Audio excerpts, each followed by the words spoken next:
हैं और वो इसलिए कर रहे हैं ताकि वो मीडिया पे आवें, क्योंकि सबको पता है कि भगवान कृष्ण का जन्म यादव वंश में हुआ और भागवत कथा ब्राह्मण करते हैं, लेकिन जो मूल भागवत लिखी है जिनने, वो श्रीमद् भागवत, वो तो वेद व्यास धीवर कन्या के पुत्र थे, सत्यवती के, और उनके पिता भी ब्राह्मण नहीं थे, महाराजा शांतनु, वो सैमी क्षत्रिय थे, चंद्रवंशी क्षत्रिय राजा थे। भगवान राम ठाकुर थे, क्षत्रिय थे, सूर्यवंशी। रावण ब्राह्मण था उल्टा, लेकिन ब्राह्मणों ने कभी रावण का वध करने के कारण राम जी की कथा नहीं करना है ऐसा तो कभी नहीं कहा।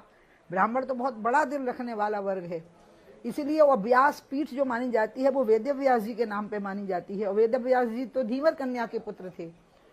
तो इसलिए मैं आपको कह रही हूँ। दूसरी बात यह है कि स्वयं मुरारी बापू जो इस देश के पहले कथावाचक माने गए हैं, जिनने कथावाचकों की पूरी परंपरा प्रारंभ की वर्तमान समय में, वो स्वयं जिस कम्युनिटी के हैं वो मोस्ट बैकवर्ड है, और किसी ब्राह्मण ने आपत्ति नहीं की है। जिनके आप नाम बता रहे हैं, मुझे पता नहीं वो कौन लोग हैं, इस देश के मान्यता प्राप्त जो ब्राह्मण है या पूरा ब्राह्मण समाज है, उसने कभी कोई आपत्ति नहीं की है। ब्राह्मणों का हमेशा उदार दिल रहा है, इसमें ओबीसी एसटी एससी किसी ने देखा ही नहीं। सूत जी स्वयं एक एससी वर्ग के थे, कोई नहीं देखा। भगवान कृष्ण यादव थे, भगवान राम क्षत्रिय थे, क्योंकि जिस वेद व्यास की व्यासपीठ पे एक संत जी विरोध कर रहे थे कि व्यासपीठ पे तो सिर्फ ब्राह्मण ही बैठेंगे, तो क्या उन्हें ये पता नहीं था कि व्यास जी तो धीमर कन्या के पुत्र थे, केवट थे, निषाद की पुत्री के बेटे थे, निषाद की पुत्री के। उनके पिताजी भी सूर्यवंशी क्षत्रिय नहीं थे, चंद्रवंशी क्षत्रिय थे।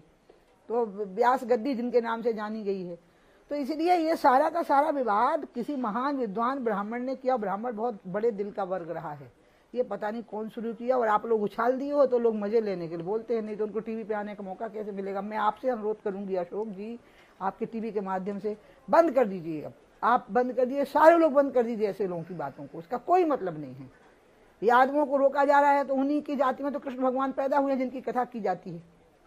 उमा भारती जी, अखिलेश यादव ने इसको मुद्दा बनाया क्योंकि इटावा के पास इस पूरा ये प्रकरण हुआ था जाति को लेकर कथावाचक की।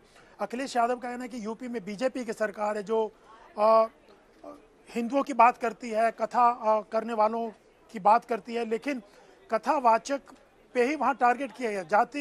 जातीय भेदभाव का आरोप अखिलेश यादव लगा रहे हैं। कैसे होगा, क्योंकि योगी तो स्वयं ब्राह्मण नहीं है, और गुरु गोरखपीठ में गोरखनाथ संप्रदाय तो जो लोग रहे हैं वो अधिकतर सभी वर्गों के लोग रहे हैं, उसमें तो कुछ मुस्लिम भी रहे हैं। इसीलिए मुझे तो लगता है जैसे पूरा प्रायोजन हुआ है, आयोजन हुआ है। ये इसकी एक्सपर्टी पहले केजरीवाल जी के पास में थी कि जब उन्हें कोई बड़ा प्रचार करना होता किसी मुद्दे का तो पूरा खुद रचना करते थे, विरोध की भी और समर्थन की भी।